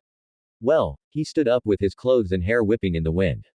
I can take the rest of the way on foot. He leapt to the side and landed on one of the passing buildings as he began to jump in the same direction the bullet train he was just on was heading. Putting a bit more speed, he moved past the train and getting closer to where he wanted to be. He could have made it faster than the train, but riding on top of the train allows him to just enjoy the ride. He made it to his destination and paused as another memory came to him and he winced at the angered look Ino gave his clone. Great. Ino's going to kill me. He was at least thankful that she allowed his clone to make another one before she hit him. He didn't need the student council to get on his case. He walked into a park and smiled as he was enjoying the full display of nature here. He continued deeper into the park before he paused. Looks like I've been caught. He felt himself being watched and tensed his muscles, ready for the coming ambush. He continued walking, ready to counter. As he walked past a tree, he reacted to the figure that came out of the tree. He spun around and pounced on them as they rolled on the grass. Squeal asterisk. Stop Naruto ni. Never. He tickled his assailant until he saw she now had tears coming from her eyes.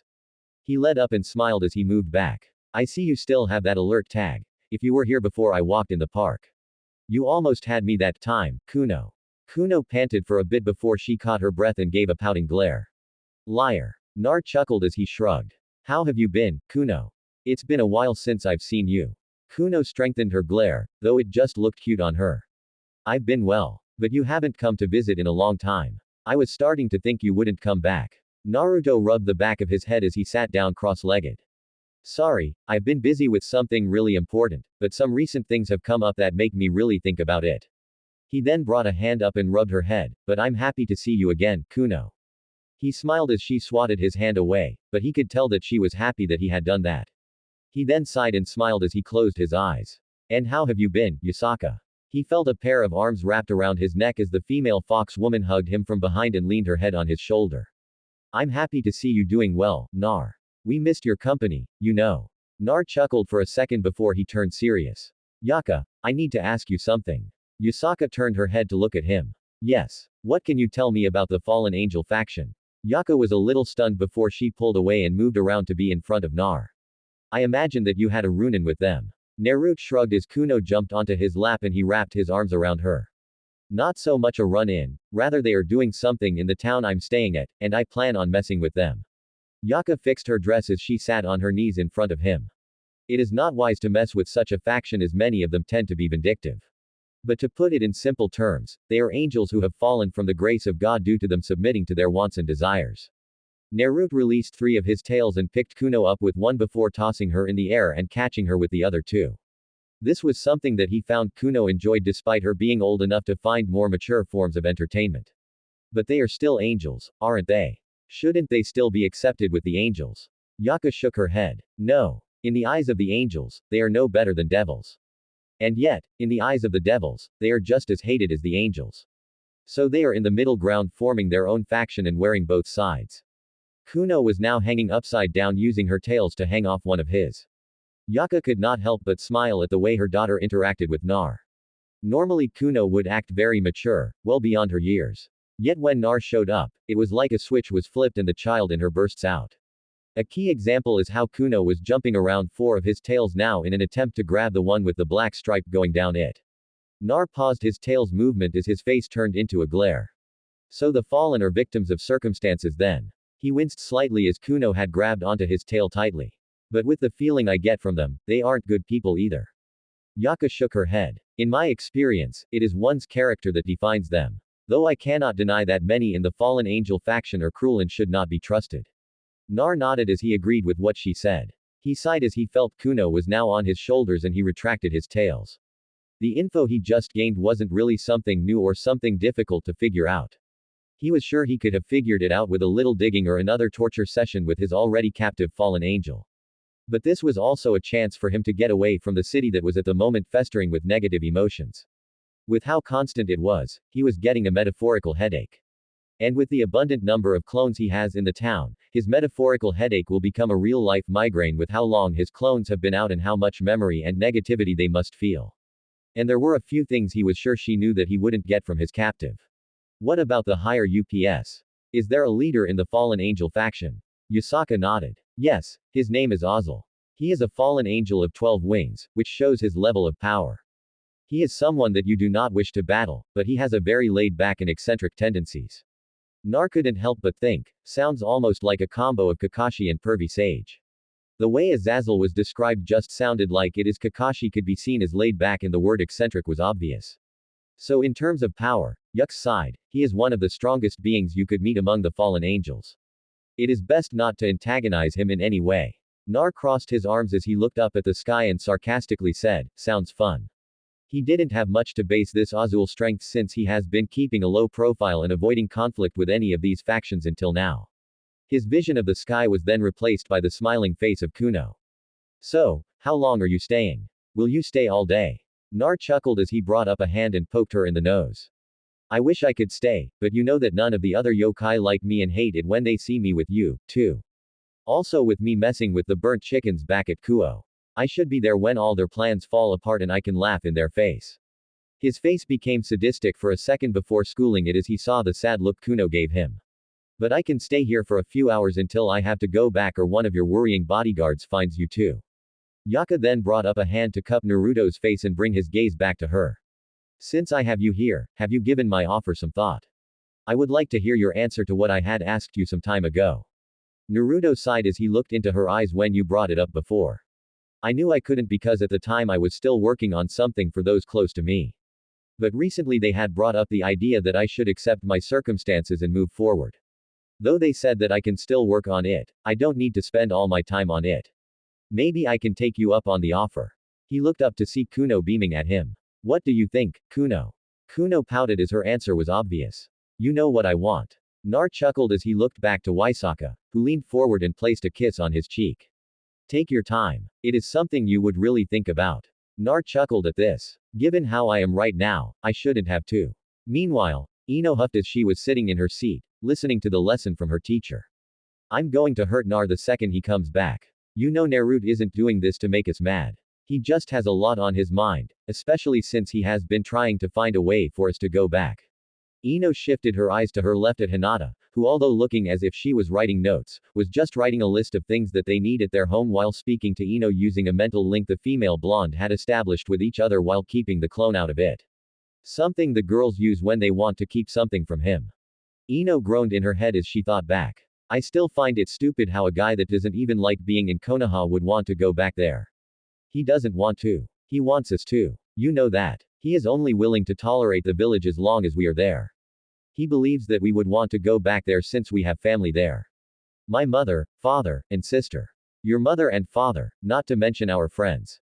And are we missing anything from the pantry? The Yamanaka sighed as she turned the page of the textbook that she wasn't paying attention to. She glared at the back of the Naruto clone's head, almost hoping to burst it by her stare alone. The stupid spiky-haired idiot needs to start thinking about being a little more selfish. Stop thinking about us and start thinking about himself. We even told him that he shouldn't spend so much time on that damn seal and just enjoy his time here.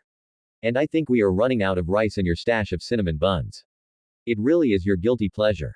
Although her face remained stoic, the blush on Hinata's face was a clear sign of her embarrassment. Well, with how things are starting to escalate, we now have new problems. And despite how we have remained incognito from all the devils that are here, the way the fallen angels are messing around the town are forcing us to take action, and it is not a guilty pleasure. Ino sighed again. Not to mention that there are girls after our man from so many sides. His fans, which are about 90% of the girls in this school, like all of the girls in the kendo club. Heck, Mama and Kaze won't stop talking about how handsome and nice he is. Then some of the devils like Akeno, who looks like she wants to tie him down and have her way with him, and Sona and Tsububaki, though they seem to be more interested in figuring out what he is rather than get with him. And let's not forget about who he is meeting right now. We haven't met, but with how. Snap. Ino turned her head to Hinata to see that she had snapped the pen she had in her hand. She turned her head to see the class was looking at Hinata, but her gaze fell on the clone, who was giving her a look of concern. She shook her head ever so slightly, giving the message that everything was fine.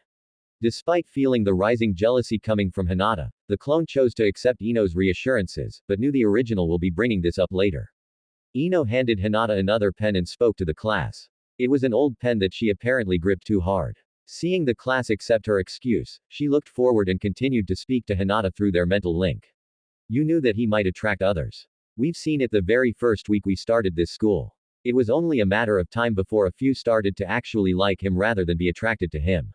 Hinata was doing her best not to snap the new pen in her hand as she spoke. But why should we even consider having someone else be with him? Hinata, he is already with us too at the same time. As much as I want to keep it at just that, we would be hypocritical denying someone that actually cares about him to be denied being with him. The three of us got together because we almost lost each other, and the thought of not having the chance to be with Naruto hurt Hinata. It hurt so much as I told him how I felt the very second we almost died. And I know you felt the same. Hinata could not deny what Ino said was true. The very second Gar's sand encased them and was about to crush them. The thought of never getting the chance to stand by Nar, to love Nar, to just be with Naruto hurt more than anything else. It gave her the courage to confess as her face was covered in sand. Thanks to Naruto's clones, they had this chance. But if the clones were just a second later, they never would have had the chance. If someone actually cared about Nar, would she have the heart to put that pain on them? Single quote. If there are any who want to be with him, we will judge them ourselves. No floozies. Ino giggled at this. Plan on scaring any other ones, huh? Hinata just puffed her cheeks and moved on.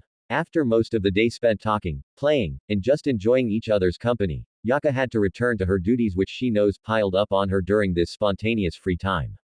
As the three were about to part ways, Naruto looked to the woman and said, "Thank you for all the info you gave me, and I swear I will have an answer for you soon." Yaka nodded as she smiled brightly at him, "And I look forward to hearing it." Kuno was pouting at the fact that he was leaving and hugged his waist. Nar looked down and laughed. "I'll be back soon, okay? And next time I'll bring you a treat." Kuno looked up and smiled at him. "You better." Nar heard the train depart and looked up to see the train starting to pass. He gently removed Kuno off of him before smiling and giving the two a two-fingered salute. "I'll see you two soon." And with that, he leapt up and landed on the speeding train so he can enjoy the ride home. Yusaka smiled as she watched the train leave and sighed blissfully. She looked down at her daughter, who looked up at her with a massive smile. What do you think will be his answer? Kuno bounced on her feet. I hope he says yes. Yaka nodded as she gestured for them to go. So do I. Nar sat on the roof of the train as he thought about what he was told. During his time with Waisaka and Kuno, the elder of the two had told him much about the fallen angels. He would have asked about the devils as well, but he didn't want to spoil all of their time with serious talk. Yeah, I might take her up on it. Just got to bring it up with Ino and Hinata. Just hope they don't try and kill me. I get the feeling that they will hang you by the tails. Especially the Hyuga. Nar was a little startled by his father's sudden statement. Where the hell have you been? You asked that as if you didn't already know I was inside you. Just woke up to tell you that it's about time you started looking at things other than getting them home. Nar glared as he spoke. Hey, they have family there. I figured that they wanted to get back to them. I'm sure Hinata's mother and sister miss her, and I don't even have to wonder about Enonoi and Naro Ino's mother. And Anko said her daughter Asa wants me to come back. But you have a chance at something different in your life in this world. And as the Yamanaka and Hyuga said, you don't have to spend all your time on that damn seal. Remember, time flows differently in this world, so you haven't missed much on their side. He sighed as he knew that Rama Naruto's name for Kurama was right. I know you're right. I guess I was just unsure about this world. And he stopped as he gained the memories of one of his clones. Freed, huh? That guy is just creepy. He got to his feet and jumped off the train before landing on the roof of a building and sped back home. He created a clone and dispelled it, sending a message to his other clones. This gives me the opportunity to really mess with them. But I better move it. Putting on some speed, he disappeared from sight. A was biking to his client's house as he thought about what he learned about his placement in the peerage. A pawn. Could I be any more pathetic? Chicks will never dig pawns. I got to work my off if I want to rank up. Damn it. He stopped thinking about himself being a pawn as he thought about the turn his life took. He sighed as he ran through it. Got asked out by a fallen angel that ended up killing me. Got resurrected into a devil. Found out that many of my classmates are supernatural beings and met a really cute girl that I might not meet again. What kind of storm did I get into? He stopped in front of the house of the person that requested a devil as he chose to think about this later on. After setting up his bike to lean on a street post, he walked up to the door before knocking. After a minute of no response, he checked the door and found it unlocked.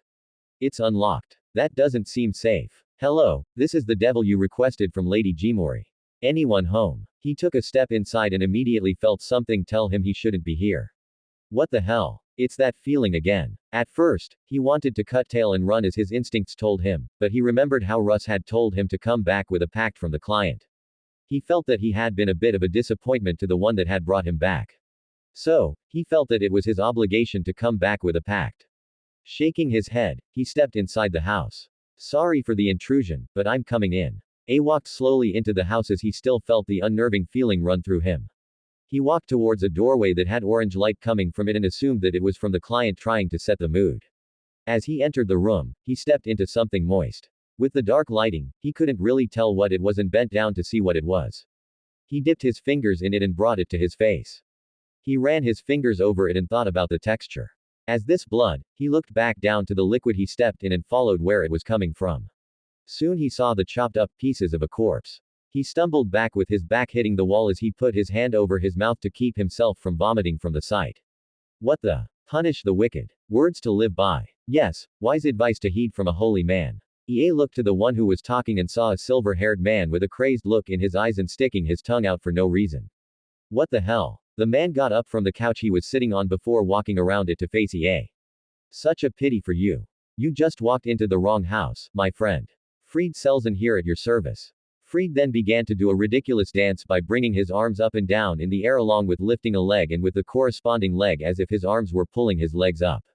And you must be the scared little whose devil this holy priest is going to exorcise.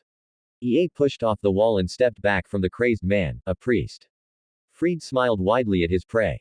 Yes, I work for a certain devil purging organization. You may have heard of. Ie kept stepping back as Freed stepped forward. So, you're the one that did this. He pointed at the pieces of the man he assumed was his original client. Summoning you was proof that he was no longer human. He then bent his head backward to look at the corpse. End of the line, sinner. He then turned to Ie as his eye widened as he stuck his tongue out. So, I had to chop him up into little tiny pieces. He then reached into his coat to grasp on some items, putting down degenerate devils and the lost souls that cry out to them as my job. So, why don't I do what I'm good at? He then pulled out a fancy designed handle in his right hand and a well-decorated hand cannon in his left. The handle then lit up as a blade of light came out. First, I'm going to cut out your evil heart with my heavenly blade of light. Then, with my righteous gun, I'm going to blow a hole in your wicked demon face. He then gained a crazed look as he stuck his tongue out again.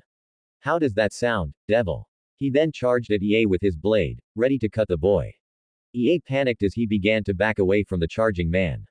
Freed brought his blade down, smiling as he saw he was about to cut the boy. His arm came down and he eagerly waited for the spray of blood to coat him. But after a few seconds, he realized something was wrong. Ie had closed his eyes as he braced himself for the pain that he expected. That last time he was hit by one was when he was killed by Rainer, and he was told that it would hurt more now that he was a devil. But after a second of feeling nothing, he peeked through his eyelids to see what happened. Wow, I think I saw something like this in a movie once. Though no matter how you decorate it, a gun is a gun. Fried looked to the hand that was once holding his blade of light to see that his weapon was gone. He then flexed his other hand to feel that his gun was gone as well. Turning to the one that spoke, he saw a spiky-haired kid holding his holy sword of light and looking at it as if it was something he picked up from the store. Who the is this? EA saw who it was and felt some relief. Nar. Nar was wearing black ambushed-style pants with steel greaves over his black boots that had steel clips. Around his waist was a burnt orange sash that functioned as a belt with the ends dangling on his right side. On his torso, he wore a short-sleeve form-fitting black shirt with his arms protected by steel bracers that had a few small seal tags on the bottom of his wrist. Around his neck was the Hokage necklace as he always wore it. And to finish it, he wore a black short-sleeve hooded long coat that had orange flames that come from the bottom hem and the tips of the flames circling around the Uzumaki swirl at the center of his back.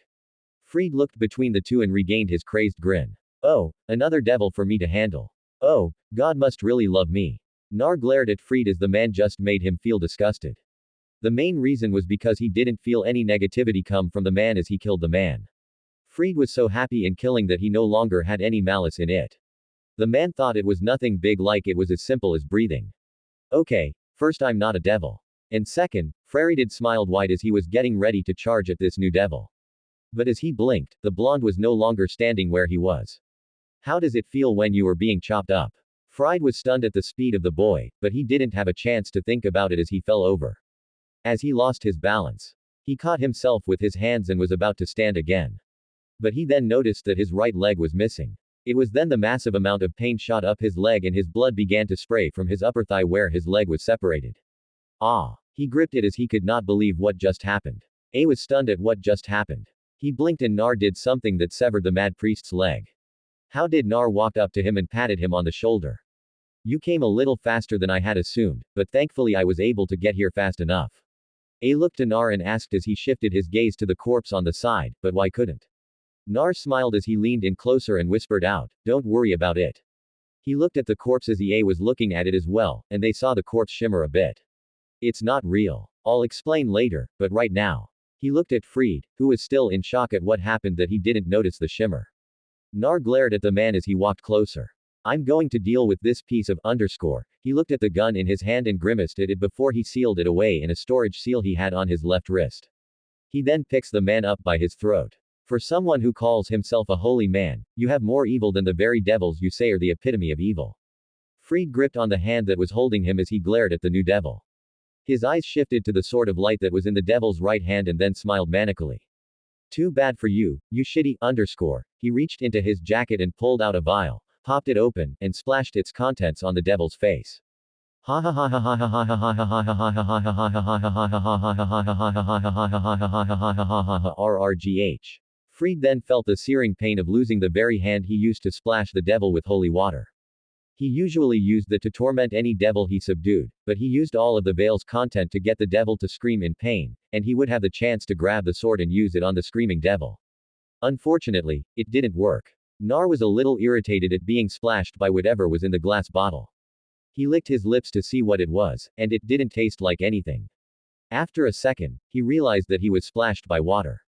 Did you expect something to happen? He then felt Fried punch him in the face and then he sliced off that arm as well. Ah! Nar tilted his head to avoid a spray of blood that would have hit his face. Well, look at that. It seems you don't like it when you are chopped up into little pieces. You devil underscore. Nar was getting sick of this man. And he let go of the man's throat before quickly moving and held him by the hair. I don't like killing. He brought the man higher as he pulled the sword back. But that doesn't mean I won't do it to scum like you. EA closed his eyes as he heard the cut and thump of what he assumed was the body dropping to the ground. Hayes' eyes shot open to see that Naruto's arm was held by someone else, someone he knew, Asia. Naruto's arm was lowered as the girl had jumped on it to lower his aim. So the ling he cut off was the remaining leg. He looked at Asai who was looking at him pleadingly. Don't hurt him anymore. Naruto stared at her pleading and teary eyes before he sighed and tossed the limbless priest onto the couch where the man was panicking at the sight of his missing limbs. He pushed Asai off his arm before he looked at Ie who was stunned at the sight of the girl. Asia, what are you here? Nar moved over to Ie as he spoke. She is here as a way to recruit her into their ranks. The limbless over there was supposed to be her supervisor. He pointed at the man who was close to bleeding out. Asia moved over to the man and began to heal him. Ie saw the green glow from Asia's hand before looking at Nar. What do you mean? He is working with the fallen angels and she was brought here for something. I'd tell you more, but right now a reed summoning symbol appeared in the room with Rias and her peerage coming through. Akeno looked around the room and placed a hand on her face. Oh my, what a mess. Ka lowered his sword as he saw that there was nothing to worry about. Seems we used the party. A little rude, don't you think, Nar? Nar shrugged as he moved over to where the priest's limbs were. Well, I did tell you to wait a certain amount of time before you come here, and as you can see, EA is fine, and no wounds are on him.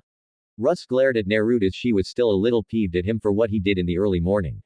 I still don't understand why you had us wait instead of coming here first thing to handle the exorcist.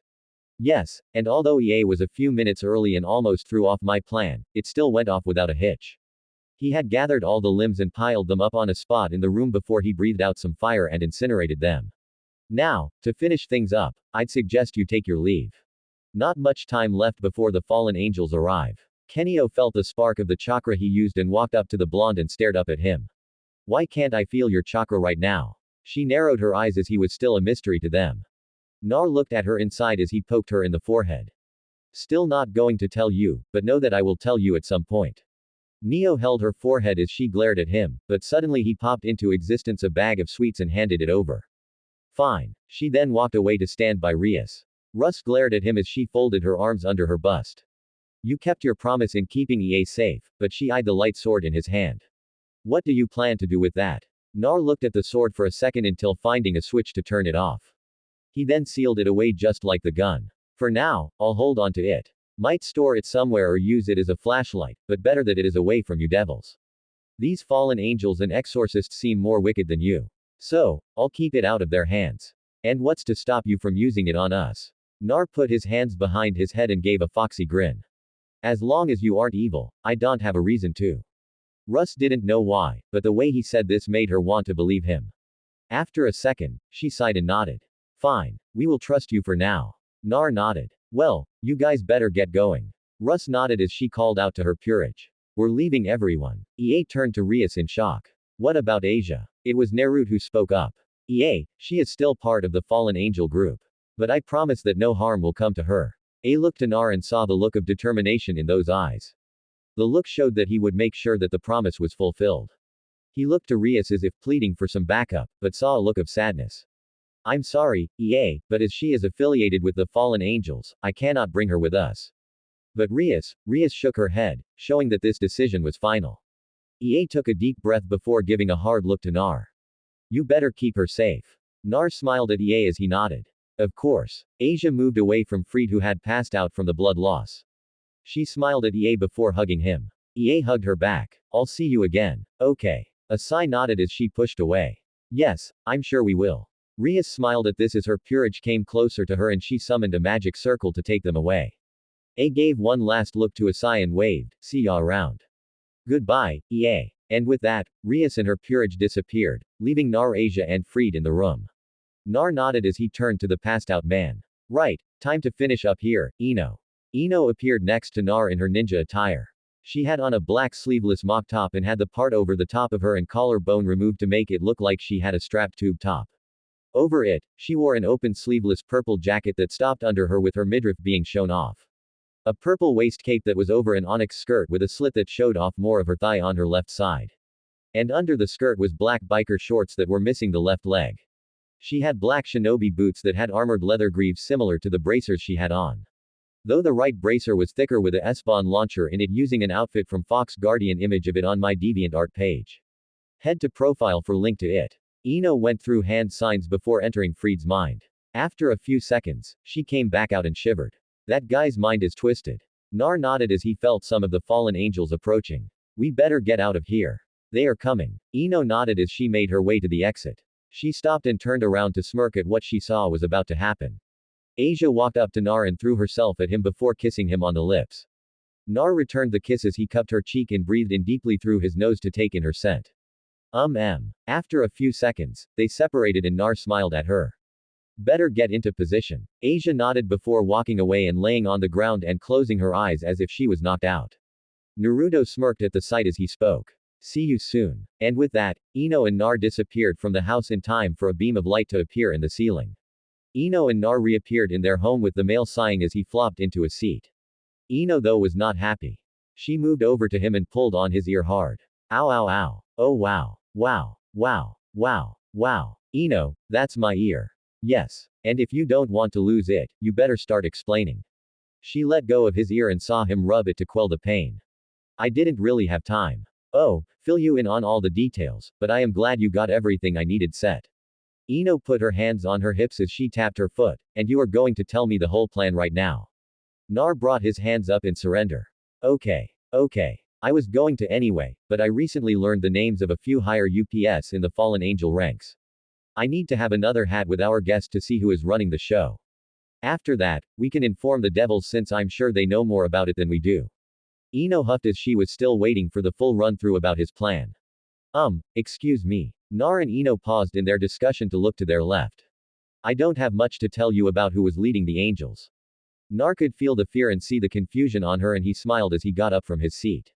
You don't have to worry about anything. We only took you here for your own protection. I promise that you will be free to go soon, Asia. Why the hell am I here on a weekend? I never went to the Shinobi Academy for extra credit when I was younger and yet here I am. He sighed as arrived at where he needed to be and Sahu had called him. So why did you call me here, Sona? He saw the serious look on her face and knew that he was not going to like this upcoming conversation. He sighed again as he thought back to the other discussion he had 2 days ago with his new house guest. Flashback. So Asia, what do you think about the fallen angels that you have been under the care of now? Nar could see and feel the distraught emotions of the blonde nun as she had seen the cruelty and disregard for life. He didn't really need to hear what she felt about them since he already knew, but he wanted her to say it, so it stuck more in herself. Asia clutched her hands over her heart as she shook her head. I can't. I don't. She didn't know how to say how she felt. She knew that she could not forgive them for what they did to the man that lived in that apartment, but she didn't want to say anything bad about them. She was brought out of her little dilemma when she felt a hand on her shoulder. She looked to see that it was the other blonde female, Ino, she believes was her name. Hey, relax. We just want to make sure you understand that the people that you were working with aren't people you should be around. You're too sweet to be around people that cruel. Once she saw the nun calm down, she smiled at her before looking at Naruto with a more serious look. Speaking of which, are you sure it was a good idea to just leave Hinata with them? What if they sense her using chakra instead of magic? Nar took a deep breath as he thought about his contingencies. That would be the biggest risk in this little operation. The seals she has on her small arm sleeves have kept us hidden all this time. So, I don't think they will sense her chakra. But if they witness her healing someone and not sense any magic, they might get suspicious. However, they would most likely just think that something was offered that the amount of magic is too small since they have no idea that the Asia they have with them is an imposter. Then again, I don't know if they have any magic that can do what we can do with chakra. Ino nodded as everything he said was valid. And even if they were in another world, they were still shinobi. Espionage was still in their skill set. Not to mention that Hinata won't have that much trouble acting like Asia, being kind-hearted as in her nature. Nar nodded, not to mention that there are still 4 clones hiding in that church of theirs. She will have backup in case things go bad. He then looked to Asia. Now, Asia, we won't be keeping you cooped up in here while we handle the group of crows. But we can't let you go out into the streets without precautions. He stood up and walked to Asai who looked a little intimidated by him. He gave her a warm smile to calm her nerves, which seemed to work. He pulled out a wristband and held it out to her. Since they can't see you on the streets, this will change your appearance a bit, so they won't be able to tell it is you. Asia looked at the black band he was giving her before she took it and put it on her left arm. It was form-fitting and went up halfway up her forearm, but it didn't cause any sort of discomfort. She wondered what was supposed to happen as she didn't feel any different. But then there was a shimmer that went around her body that she noticed and saw that her skin color had darkened a bit. Ino tapped Asia's shoulder and pointed at a mirror that they had hanging on the wall to which Asia walked to. Asia was surprised to see that instead of seeing her usual long blonde hair and green eyes, she saw a girl with slightly curly brown hair that barely reached her shoulders and brown eyes. Nar walked up behind her and placed a hand on her head. This is merely an illusion that makes everyone see this. I put enough power in the band to last a day and a half. Ino then looked at Nar incredulously. How much chakra do you even have at this point? With all the clones that you had sent out to do recon and the training you do, I can't imagine that you have that much left. Nar chuckled as he moved back to the couch and took a seat. Ino, I'm literally a chakra beast with another one in my gut that replenishes what I use. Don't treat me like a battery, you kid. Let's not forget who has more tails. I could have 1,000 tails and you would still say you outranked me. As the one who raised you, I have that right. Nar smiled as he just thought back. Grumpy furball. Excuse me, Mr. Nar. Nar slipped out of his seat at the name while Ino burst out laughing at it. Nar pulled himself up and looked at Asia with a look of shock. Just Naruto is fine. I'm not older than you, you know. Sorry. She shuffled on her feet as she thought about the best way to ask. Well, I wanted to ask if it was okay that I go meet someone. Nar titled his head as he asked. You don't need to ask me that, Asia. As I said, we aren't going to keep you in here the whole time. You just need to tell us when you are going out so I can put enough chakra into the seal on that band so we know it won't dispel in the middle of you being out there. But I have to insist that you stay here for a bit before going out. As a precaution, Asia smiled since she still had a slight worry that they would keep her prisoner here. Even if they said that she was free to go out whenever she wanted, but with the double confirmation, she was sure he was telling the truth. She was now excited to meet up with her first friend.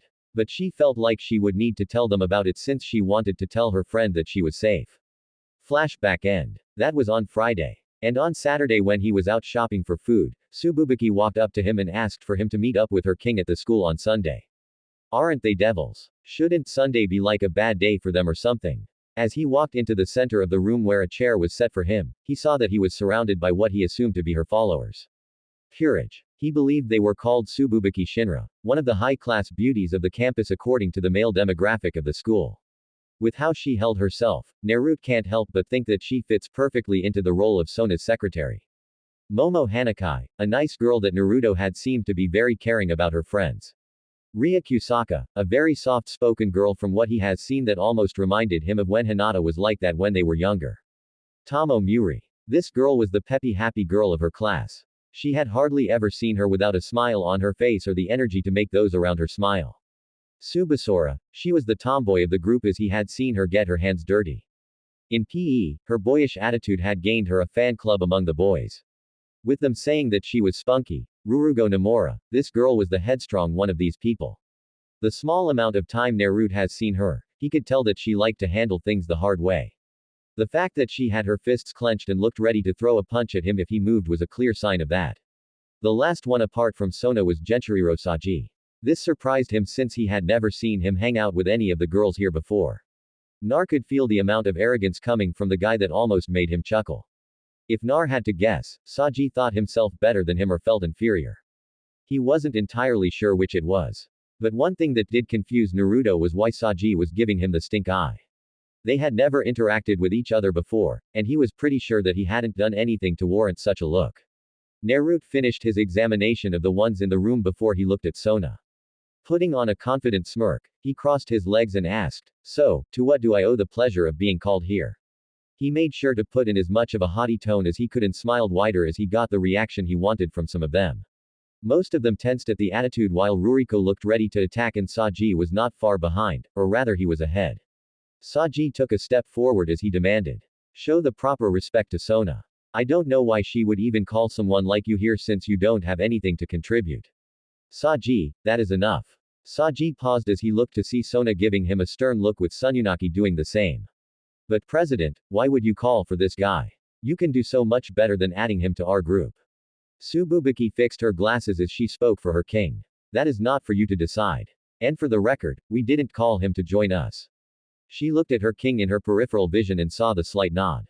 Saji paused at hearing this as he was under the assumption that they called the first prince of Kuo Academy to join Sona's peerage. He didn't want one of the banes of all the males of the school to join the peerage he had become a part of not that long ago. Saji wasn't the only one. Most of the others here were a little stunned at that statement since they also thought that they were here to welcome him. Sure, they were told that they were also there in case things went wrong, but now they wondered what this was about.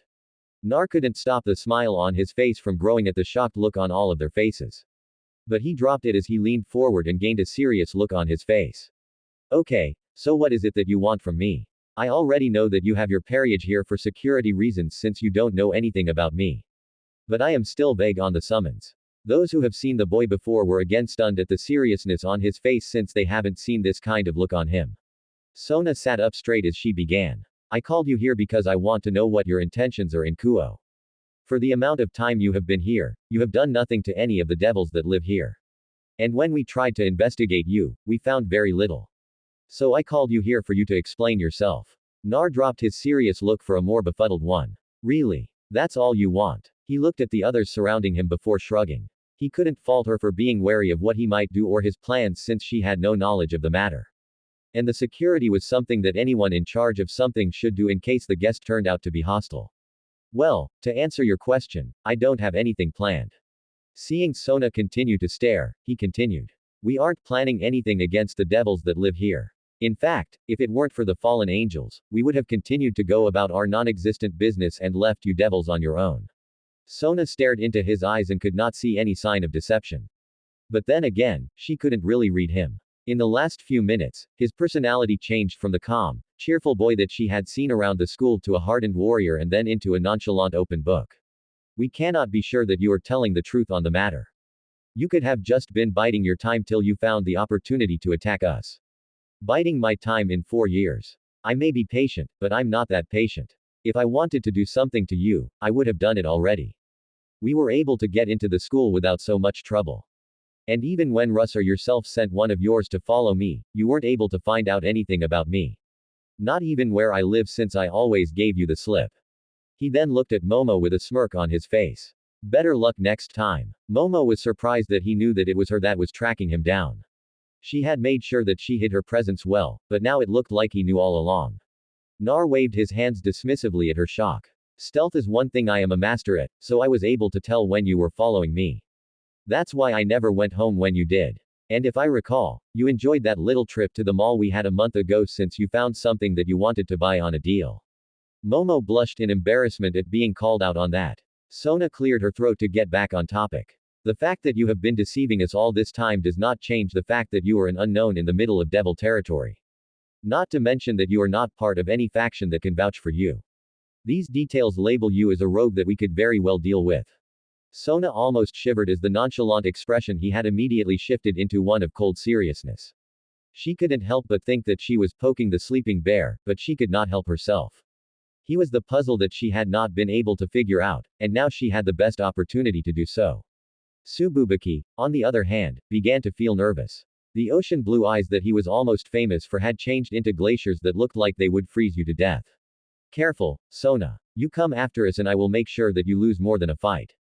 This caused all the others in the room to prepare for a fight.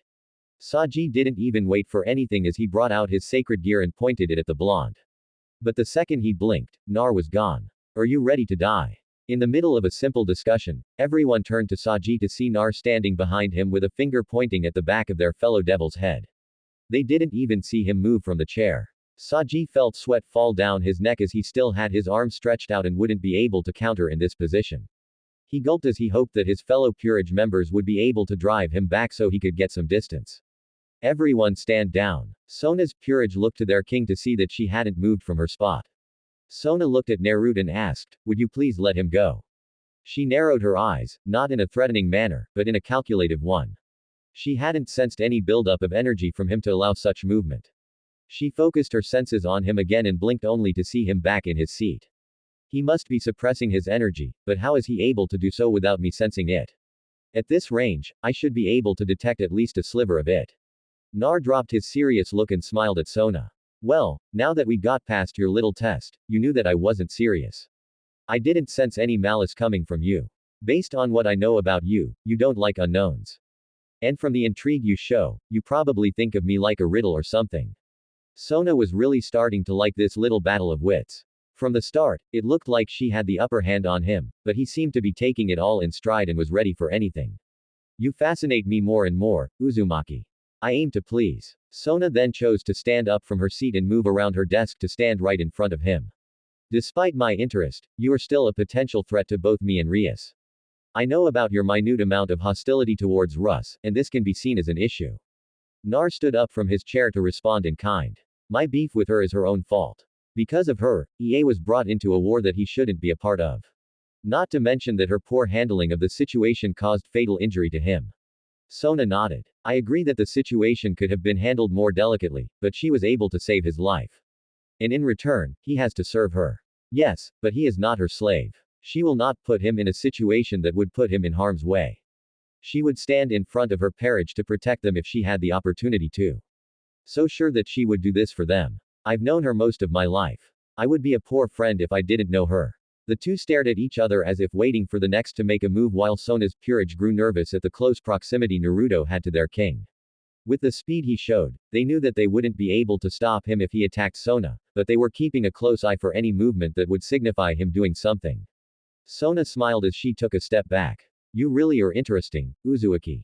But she let out a sigh as she got to a matter that needed to be brought up. Your presence here needs to be discussed with the high-ranking devils, as you can be seen as a spy for the yokai faction with your usage of chakra. And if you really hold no affiliation with them, then we need to have that cleared up. Nar groaned as he flopped back into his seat. Do we really have to have a meeting with the ones in charge? Can't you just ignore us and feign ignorance? Sona smiled as she shook her head. It is too risky. Rumor has already spread to the devil faction that there are fallen angels here and they are allowing us to handle it. But if rumor spreads that there is a potential yokai here and has been here for some time, that will cause political backlash for the devils and the yokai, something that they had been very adamant about avoiding. Her smile then became mischievous. I have already informed one in power to come here and meet with you. Nar narrowed his eyes on her. Ooh, you're evil. Already setting up a meeting with them when I haven't even agreed to it. How do you know I won't just up and leave town? I've kept myself hidden from you for 4 years now. Pretty sure we can get away and you wouldn't even realize it. Tsububaki stepped forward as she had a smirk of her own. Call it a gamble. We are trusting you to comply with this as we just want to clear the air with all parties involved. Nar eyed the two for a second as he almost wanted to chuckle at that. Trusting me to comply. Oh, if only they knew. Trusting a shinobi in territory that isn't their own. And trusting you, I'm almost tempted to laugh at them for doing so if it weren't for the fact that you are already going to agree with this. If I can get them off our back to a degree, I'll go with it. But I am still pissed that we have to go through all this. Take it out on the crows in the church. Then it is their fault that we had to show ourselves. All I have to do is figure out how much I want to make it hurt. Nar groaned as he put his face in his hands. I hate those crows. He took a deep breath as he looked at Sona. When should I expect this meeting of this higher devil? Sona had a small smile of victory as she looked at Tsububaki. Tsububaki adjusted her glasses as she had her own victory smirk. The one coming to meet with you should be here in a month. Nar thought about it before nodding. That should be plenty of time to take care of those crows. Sona was curious about what he meant by that and asked, what do you mean by that? When you speak of crows, I can assume you mean the fallen angels, but what do you mean? Take care of them. She had an assumption about what he meant, but she needed confirmation about it. Nar shrugged since they were already so deep into this that the devils wouldn't be able to stop them. I already have a plan in the works that will screw with everything they have planned. I could have already destroyed them before they even realized what hit them, but I'm also gathering info about the one in charge. Sona thought about how this could cause issues and had to stop it before anything bad can be linked to them. I would like to ask you for any information you have about this group. If a group of fallen angels are killed on devil territory, then it can cause conflict between their faction and ours. Nar slumped backwards as he groaned at the ceiling. Ah, too much political underscore between you and the other factions. I'm starting to miss the mission structures of Konoha. He shook his head as he stood back up. I'll tell you some other time since their plan isn't going to happen for another few days or so. Why their ceremony is taking so long, I don't know, but we have some time before I make things blow up in their faces. Tsububaki tilted her head as she asked. Why not tell us now? Nar gave her a foxy smile as he said. Because this meeting is over. He turned around as if to walk out the room, but he saw the other members of the peerage block his path. Ruruko gave a confident smirk as she had wanted to fight him since he showed his speed. You're not going anywhere. Saji regained his confidence as he already had his sacred gear pointed at Nar. You may have gotten the drop on me before, but we ain't letting you leave without telling President what she wants to know. Nar shoved his hands in his pockets as he looked over his shoulder at Sona, who looked like she was waiting to see what he would do next. You know, the best thing about keeping hidden is the other parties don't know the kind of ability you have. Everyone in Sona's peerage went wide-eyed when they saw him disappear in a puff of smoke, leaving no trace that he was there. Sona and Tsububaki could not help but smile at how he had gotten away. The former giggled as she moved to sit back at her desk. Tsububaki looked to her king with a raised eyebrow. And what is so amusing, Sona? Sona adjusted her glasses as she looked to the spot where Naruto once stood. He said, other parties, not enemies. This could mean that he doesn't see us in a negative light. This could mean that I have a better chance at adding him to my peerage. Rias already has EA and I might just get Nar. Ino and Hinata are still mysteries themselves, but with how close they are, Even if they don't become part of my peerage, they could still be part of our group. Sububuki adjusted her glasses. We still don't know if he will join. Maybe, but our odds are better than Rias's. Saji rushed to the desk as he spoke loudly. President, you can't be serious about adding him, right? Sona reached up to Saji's face, which caused him to blush at the close contact. But his blush disappeared when he felt his ear being pulled hard. Saji, this is my decision and you have to comply with my decision. If I wish to add him to my peerage, then you must accept that. Saji flailed his arms around as he called out his apology. Sona let his ear go before leaning back into her seat. But it is still up to him if he joins when I ask. And I have to wonder what kind of tricks he has up his sleeve. Elsewhere, Naruto opened his eyes as he got the memories from the clone he sent to respond to Sona's summon. Oh, yuppie. Now I have the devils to deal with. Like the fallen angels aren't bad enough. Wonder what Yasaka would say if I told her that I almost got her faction in trouble. Probably use me as a practice dummy for Kuno. Not to mention what Ino is going to do to me when I tell her that we are getting more involved. He looked down from the tree. He was leaning in to see Asia in her disguise talking with Ie. Ah wanted to go out and meet with her friend Ie. So Naruto chose to use this as an excuse to not go to Sona's summons personally. But now that Sona played her hand, Naruto has to do the same and finish off the crows. The one in his custody isn't saying anything else and is just stuck in his home till further notice. And Hinata is in the middle of enemy territory. Oh well, it was fun while it lasted, but I already miss Hinata, so it's not all bad. He turned his gaze towards the church as he gained an almost evil grin. I'm going to make it hurt for bringing a shinobi out of hiding. Church Asia was doing what she could to keep Fried alive after the loss of his limbs.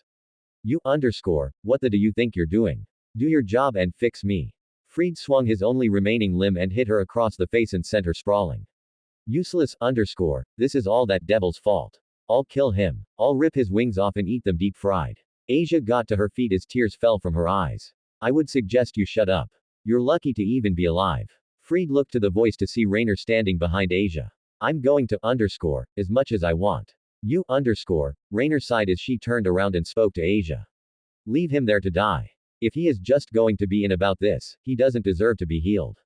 Asia shook her head as she moved over to Fried. He doesn't deserve to suffer, so I'm going to help. Rainer eyed the girl before scoffing. Stupid girl. She flew up to one of the windows and looked out towards the city. She leaned her shoulder on the side of the window frame as she subconsciously messed with the little scrunchie on her wrist. Hemp. She gained a cruel smirk before she flew off to continue the ritual preparations. So guys, what do you think about this Naruto story? Tell me your opinion in the comments. And if you want more Naruto what if stories, make sure to subscribe to Universe of Naruto. Thanks for watching.